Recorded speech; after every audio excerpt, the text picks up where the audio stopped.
Avaya has changed my life. Avaya has made me the woman I am today. Avaya is my home. Avaya is personal freedom. Avaya is the reason my life continuously improves. Let everyone in your life know about Avaya. Everyone needs to know about this amazing company. Thank you, Avaya, for appearing in my inbox. What ALLEN and Ande Anderson have created at Avaya is what the world needs. Hey everyone, thank you so much for joining us for this latest class with Wendy Hernandez. She talked about post-relationship co-parenting with an abusive ex. And I really hope you enjoyed this conversation. I think this is a very specific conversation as it relates to toxic relationships. And hopefully you found it helpful if you too are finding yourself in a situation where you're getting out of a marriage or a partnership and you have children and need to co-parent. So obviously Wendy is extremely educated and knowledgeable about all things related to the law and this process of going through court battles, etc. So I really hope you found it useful. And then I really loved that Wendy at the end reminded us all of how important mindset is and how amidst all of the chaos that you might be experiencing in your life and in a toxic relationship or getting out of one right now, the focus of mindset, the focus on working on yourself, working on healing, making sure that you're giving yourself self-care, making sure that you're taking care of yourself, you're loving yourself, you're validating yourself, you're doing what you need to do to take care of yourself so that you can manage what you're going through right now, whether that is, like she said, right, obviously yoga and meditation or exercise or taking a nap or whatever you need to do in order to just really take care of yourself right now. So thank you so much for being here, for showing up for yourself, as this is a form of self-care right here and right now as you watch or listen to this. And we'll see you again real soon. Take care, everybody. Hello, Avaya family. Thank you so much for joining us for our Breaking Free from Toxic Relationships curriculum. I'm Ande Anderson. My partner, ALLEN, and I are teachers, mentors, and the co-owners of AVAIYA University. Avaya is the creator of over 1,000 books, films, courses, teachings, and other supportive resources. Thank you, as always, for joining us. Our fellow teacher, Wendy Hernandez, is here to talk with us today about post-relationship co-parenting with an abusive ex. Wendy is a Phoenix family law attorney, divorce coach, founder of the Hernandez Family Law Firm, and creator of the Command the Courtroom YouTube channel and online programs. Having tried over 1,000 cases during her 23 years as a litigator, Wendy is a courtroom warrior who has tackled every type of family law matter, from divorce to child custody and everything in between. And Wendy is passionate about helping not only her clients, but also those representing themselves to help feel more competent and confident and comfortable in the courtroom. So thank you so much for being here with us, Wendy. Thank you, Ande. That was a wonderful introduction. Well, you are a wonderful woman who has obviously accomplished so much and has helped so many people. So thank you so much for doing this. And I think this is going to be an awesome conversation as it relates to toxic relationships today. Excellent. I agree. So let's get started. So in your expertise, Wendy, when someone is in a co-parenting relationship with an abusive or toxic partner, how do the dynamics change once that relationship is over, in your experience? Well, sadly, in my experience, the dynamics really don't change. Once in an abusive relationship with an abusive partner, that will continue after the relationship is over. The difference that I often see in my cases and with my clients and with the people that I help through Command the Courtroom is that often when the relationship's over, the partner starts to use the children more as tools to punish the person who's no longer in the relationship, the survivor, the non-abusive partner. So often the abusive partner uses the kids as leverage. They place them in different situations or dangerous situations. They put the children in the middle of the conflict, and they try, because they know that the children really are the survivor's whole life. And so the abuser knows this is the way that they can get to the victim and continue to control the victim. So sadly, sometimes the dynamics get even more abusive and even more scary for the survivor. Got it. Awesome. Yeah. Well, thank you. Thank you for sharing that. And that, unfortunately, so that is the reality. But yeah, I mean, obviously, I've seen that dynamic over and over again over the years with, various stories or friends or family or whatever. And yeah, that definitely seems to be a really sticky time for sure. So, like, what would you say are some of the biggest challenges you see for, right, the survivor, the relationship has ended, and yet that might mean they're going to court or they're dealing with custody stuff or whatever? Like, what are some of the biggest challenges do you think they have? So some of the biggest challenges that I see are that, the survivor a lot of times was in the relationship for life. They got into it because they thought they were going to be with this person forever. And then things got bad, and then things might get better for a while. And, and the abuser makes promises and the survivor says, okay, I'm going to stick it out. So you have this back and forth dynamic that often happens in these relationships. And because the survivor thinks, I'm going to stick it out, oftentimes they don't make reports to the police when there's been a situation that's happened. There's no documentation. They're not calling the Child Protective Services Office or the Department of Child Safety. They're not taking photographs because they continue to get lured back into the relationship thinking that the abuser is going to change. So, as an attorney, and these challenges are not insurmountable. And I don't want to paint this picture of doom and gloom, because for the survivor who's gotten out of the relationship, there is hope.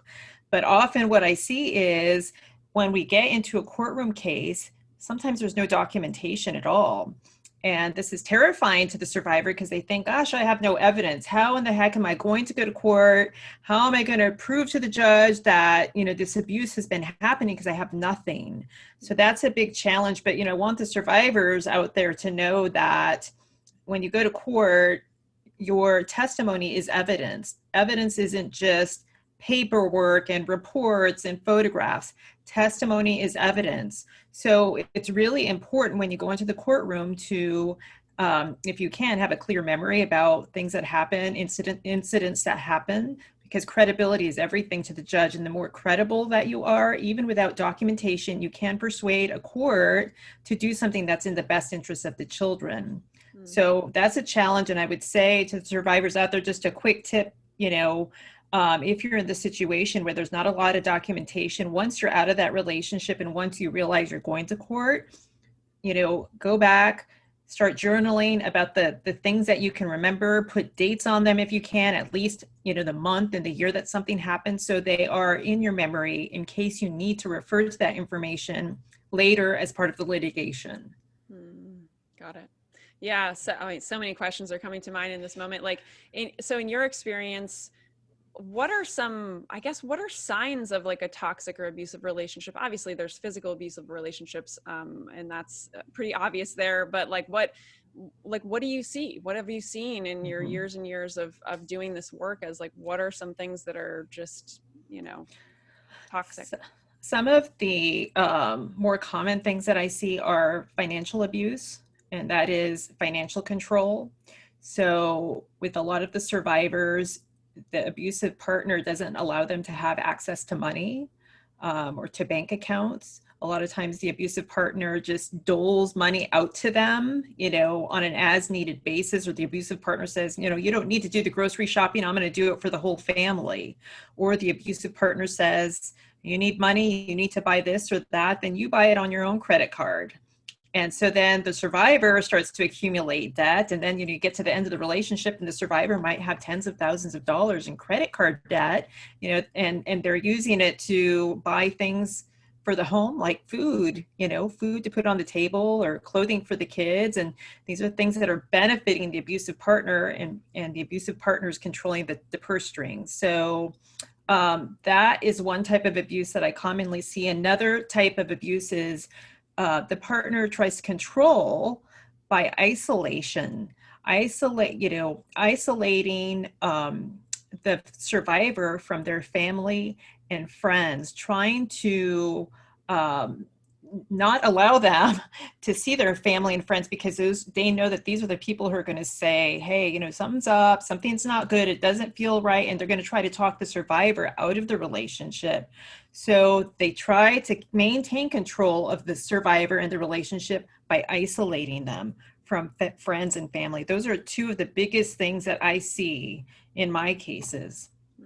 Got it. Awesome. Thank you. I appreciate you going through those just to give people just an understanding, because you have a very unique expertise than a lot of the people that we talk to. We talk to more obviously like counselors and therapists and things like that. So it's really interesting to see the perspective from someone who's seen this in a whole different a whole different light, a whole different area. So I love it. You're welcome.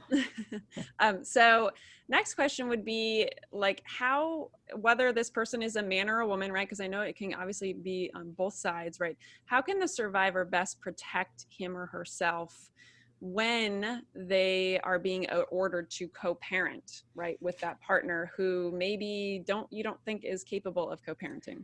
Yes. And, that's it's a difficult thing, because courts and judges are all about, you need to co-parent in the best interest of the children.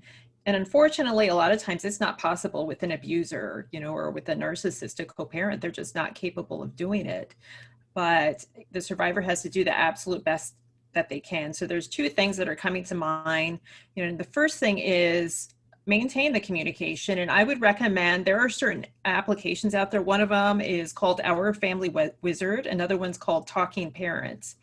And these are applications that people can use, and the applications help you keep track of conversations that are happening, and you can organize them in different ways and filter them in different ways. And they're really powerful programs. A lot of judges order people to use them to track communication. So I would document everything in writing. And as much as you can, to the survivor out there, I would do everything in writing. And there's some circumstances where it's just not possible to do things in writing. Like if you're running late for an exchange, then maybe you need to call. But for substantive communications related to the children, they should be in writing. And you should keep those communications focused to the issue at hand, and really not get into the emotional stuff. And the abuser is going to try to distract. A lot of times they send communications that go on for pages and pages about all kinds of issues to try to dilute the issues. I would keep the communication short, and and don't shut down, because a lot of times the abusers do bombard with so much communication that the survivors just feel like, oh, I can't do it anymore. I don't want to answer. It stresses me out. I hear my phone dinging or my computer, notifications, and I get tense in the stomach. You have to look at these, and you have to respond to the ones that demand a response, because I have seen cases where people don't respond, and a judge says, you're not co-parenting. They're saying this to the survivor. You're not co-parenting because you're not responding. Therefore, you're not entitled to joint decision-making or joint custody. And that is tragic for the children. The other thing is as much as possible, start gathering your documentation, if you have any. Pull it, from the sources. If you're the one that took the kids to the doctors, or you're the one that was involved with the school, go to those sources and grab the information, and continue to journal about what's happening with the kids, what they're telling you, what you're experiencing at exchanges. So hopefully that helps. Yeah, it seems like documentation is a big key, because we keep talking about that. So obviously that's very important. So, okay. Yes. So what other factors do you see, Wendy, that besides specifically abuse or domestic violence, so what other factors besides those does the court consider in making a decision about custody, who gets the children or how much, that kind of stuff? That's a really good question. And I'm glad you asked that, because this is the most important thing that everybody has to remember, that a judge, and it doesn't matter where you are in the United States or where you are in the world, because this applies everywhere in the world, a judge is required to make decisions based on the best interests of the children. And in every state in the United States, there's a statute which tells the factors that the court has to look at in making decisions about the kids. So, some examples of the factors that the court has to look at, besides domestic violence, which is one of the factors, is the mental, emotional, and physical health of all of the involved individuals.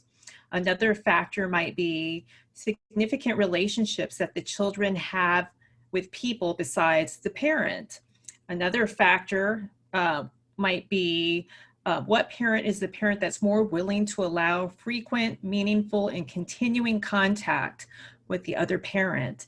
So for any survivor out there who is thinking that they're going through a case or getting ready to go through a custody case, you need to get informed about those factors, identify which ones apply to your situation, and then start gathering the evidence that will help you support the factor that you want to present to the court. I hope that makes sense. It's a little bit technical.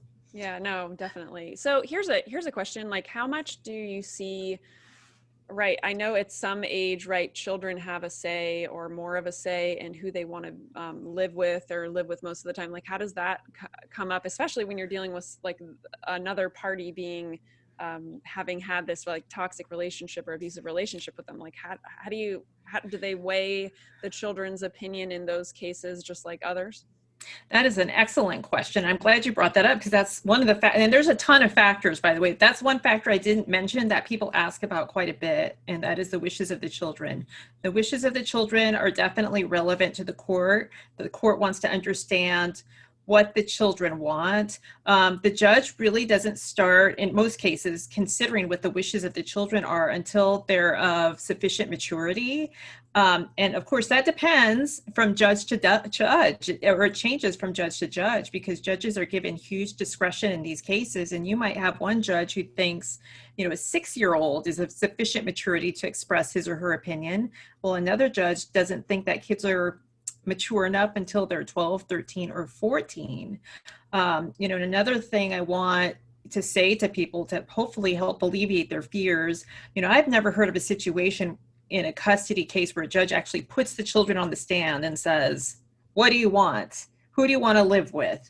Because that puts children under enormous pressure. It puts them in a double bind, and they love both their parents, even if one is an abuser. And they want to please both parents and not disappoint either parent. Usually what happens in cases where a judge wants to know what the wishes of the children are, a judge appoints a mental health professional to interview the children. There are some jurisdictions where the judge actually interviews the children, him or herself, outside the presence of the parents. But there are tools and ways to figure out what the kids want without putting them square in the middle on the stand in the courtroom. Got it. Awesome. Thank you. I appreciate that. That was just a question, and I've had friends and people that I've known that have had that piece come up before when the children are older. So I was just curious about that. So here's the next question. Like, let's talk about how can people watching right now, if they need to go to court, right? How do they prepare themselves, especially if it's a divorce or some kind of child custody case that they're about to go into?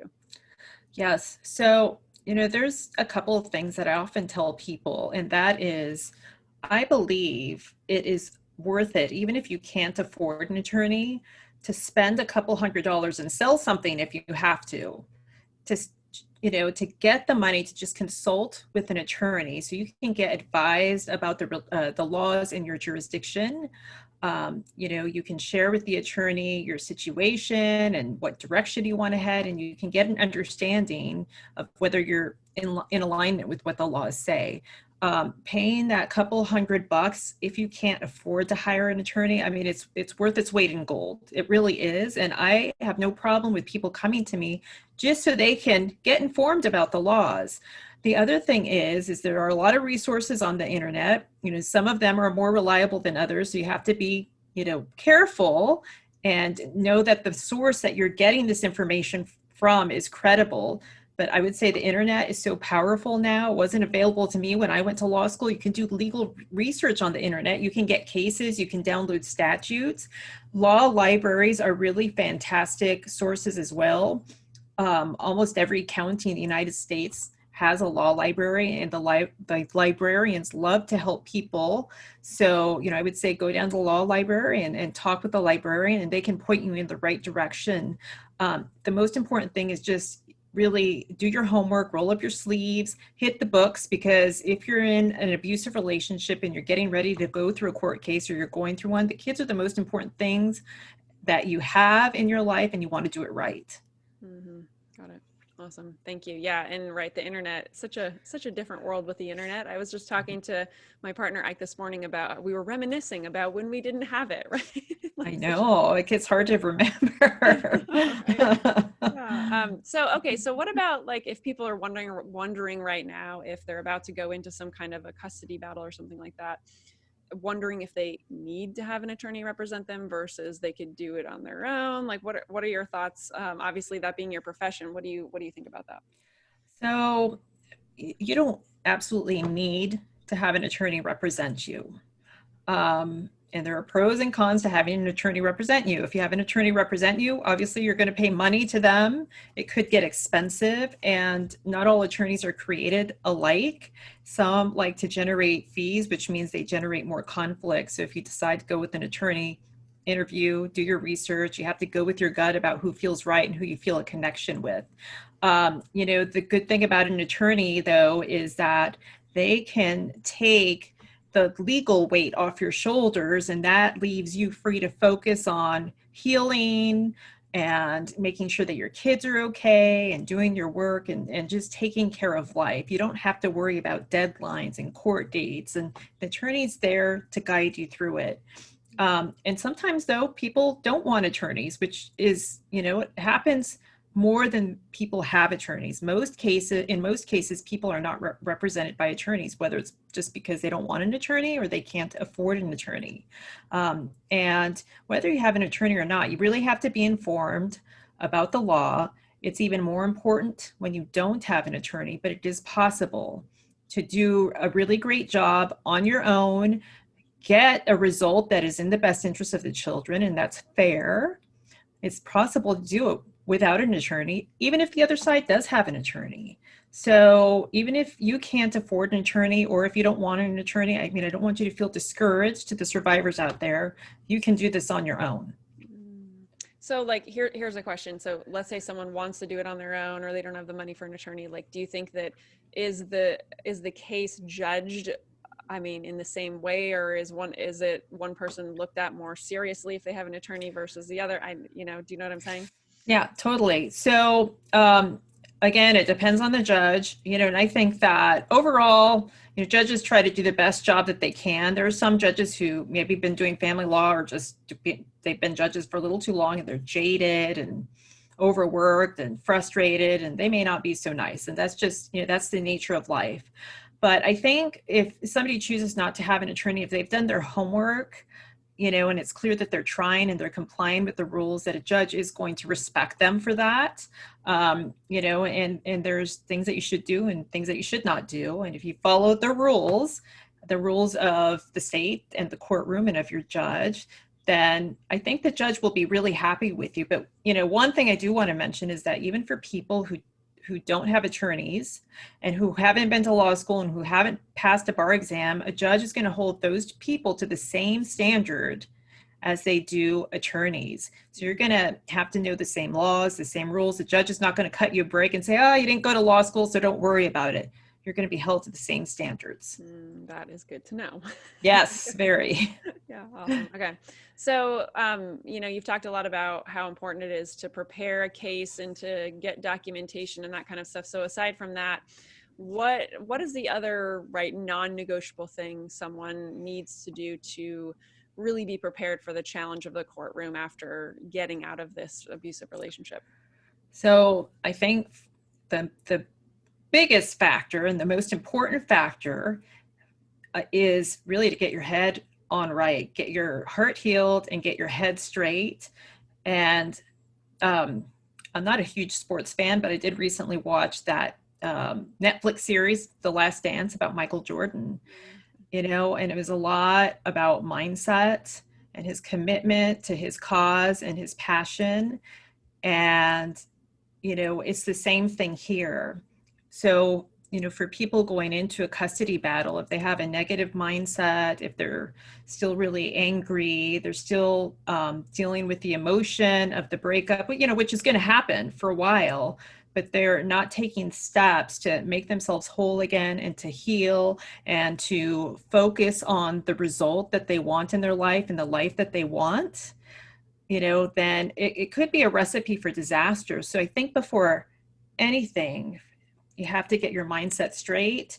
You have to get balanced in your life. You have to get grounded, and, whatever that looks like for you, whether it's running every day, whether it's meditating, whether it's doing yoga, whether it's knitting, gardening, you have to ground yourself every day, set your intention for the day, for your life, and for your family, and work on it tirelessly. So for me, that's the most important thing for my clients, and it's the most important thing for me as a lawyer, as a mother, and as a wife. That comes first. Mm-hmm. Absolutely. That is our philosophy as we talk all about different like psychology topics and all of that. Absolutely. Mindset, self-care, all of that stuff. And then just a quick note about Michael Jordan. He was born and raised in Wilmington, North Carolina, which is where we live. So I just have to throw that in there because I didn't know that. made me think of it. Yeah.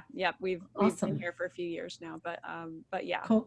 So yeah, and he's a great one to look at in the world of mindset. I remember he had this, I can't remember what the quote was, but something like, you can't make shots that you don't take, right? Something like that, just in life. Absolutely. In general. That's right. It's scary. Sometimes scary to take those hard shots, but if you don't take them, you'll never know. That's right. There you go. Yeah. Awesome. Well, thank you, Wendy. Yeah. This is amazing. And I just so appreciate your work and expertise in this area. I'm so excited for people to be able to hear this today and wherever they're at in their journey.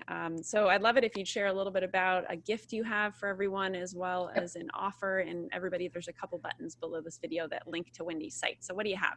Okay, Andy, thank you for having me. And so during the interview, we talked about the best interest of the children and the best interest factors. I created a free checklist. It's called the best interest factor checklist. And a couple years ago, I went through every state and wrote out every best interest factor from every state. And it's a list of them, along with things that you should be contemplating as you go through your case as it relates to the best interest factors. So by clicking on the button below, you can get the free download for the best interest checklist. And I also created, it's called the Power and the Truth deck. It's a deck of affirmation cards. And over the years, a lot of my clients come to me with the same questions about relationships, mindset, and the law. So I decided to put together kind of a love letter to my clients because I was answering the same questions over and over. And that's what the Power and the Truth deck is. There's 52 cards, and each card addresses an issue that my family law clients commonly face. And it could, like, again, it could be a mindset issue or it could be a legal issue. So, and that's available as well. Awesome. I love that. I love that you combine all of this together. I think it's such a great combination in what you're providing for people. So thank you so much. And again, everyone, there's buttons below that you can click on to grab those. And any last insights, if I could say that? So I guess what I want to share with people is that whether you're going, through a difficult relationship, a hard season in your life, or a court case with an abusive ex, or post-court case trying to co-parent with an ex, you have to remember that it's a marathon, it's not a sprint. And I know, especially in the courtroom, because you lose sometimes you lose a battle, and it's heartbreaking, it's hard. Like, you want to get in your bed and just cry and go to sleep and not wake up, but you allow your time to grieve. But you got to get back up. You got to get back in the game. And tomorrow's another day. You have a new chance at life, and things are not going to be the same forever. Things change, even in child custody cases, even if you get a bad result. As long as your kids are minors, there's opportunity to modify parenting plans and custody arrangements. So no matter what you're going through, you have to stay in the game. I guess we're kind of keeping on our theme with Michael Jordan. Jordan. That's right. So don't give up. It's a marathon. It's a sprint, and you're going to have a victory someday. I love it. Thank you, Wendy. I love it. Perfect. You're welcome. Last words of inspiration. Thank you so much for doing this and for all the work you do. And we really appreciate you, Wendy. You're welcome. Thank you, Andy, for having me. Good luck. Absolutely. And thank you, everyone who's watching or listening. Thank you so much for just showing up for yourself, for being willing to go on this journey and soak up all this wisdom from Wendy today. And we'll see you again real soon. Take care. Awesome. Hello, Avaya family. Ande Anderson here, co-owner of AVAIYA University with my partner, ALLEN. Thanks so much for joining us for our Breaking Free from Toxic Relationships curriculum. We have a great class lined up for you today with Wendy Hernandez. She's going to be talking about post-relationship co-parenting with an abusive ex. Wendy and I dive into the dynamics of co-parenting with an abusive partner once the relationship is over. She talks about the biggest challenges that she sees for the survivor when the end of the relationship might mean the beginning of a courtroom battle or a custody battle, how the survivor can best protect him or herself when being ordered by the court to co-parent with someone who might not be capable of co-parenting. She also talks about the factors the court considers in making a decision about child custody and so much more. Enjoy the class, everyone. Avaya has changed my life. Avaya has made me the woman I am today. Avaya is my home. Avaya is personal freedom. Avaya is the reason my life continuously improves. Let everyone in your life know about Avaya. Everyone needs to know about this amazing company. Thank you, Avaya, for appearing in my inbox. What ALLEN Ande Anderson have created at Avaya is what the world needs.